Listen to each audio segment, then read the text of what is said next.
This is 15-year-old Julio Fabian Almentero being questioned by police after the bodies of two missing teenagers were found brutally tortured and buried in a remote desert in Albuquerque, New Mexico. And this is the moment his mother realizes what her son actually is. Because right now what I think is, I think you call flex. I think that all three of them got together and they shot at her car to scare her.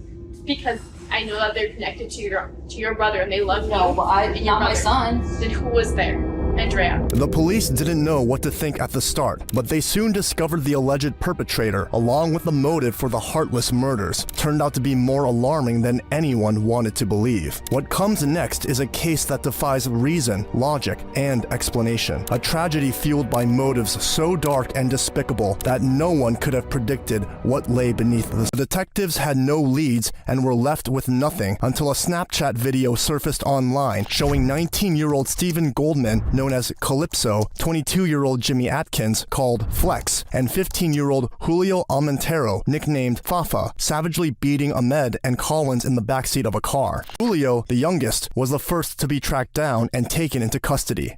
Okay. On February 9th, 2019, detectives took Julio back to the scene of the crime to piece together how the incident had unfolded. That's when they told me to hit him and Calypso, and then that's when I punched them again because they told me to, and then I hear the gunshots, and I'm like, and I look up, and then they're laying down, and then they made me get out the car and help them put it in the trunk. Julio, however, insisted that what he did in the video was only him following orders. It's worth noting that throughout the interrogation, Julio's mother showed no emotion, even as her son recounted the brutal acts committed against the two teens. In the end, Stephen Goldman Jr., Jimmy Atkins, and Julio Almentero were convicted of kidnapping, armed robbery, and tampering with evidence. Although none of this could bring back the lives of Ahmed and Collins, it offered their families at least a measure of justice.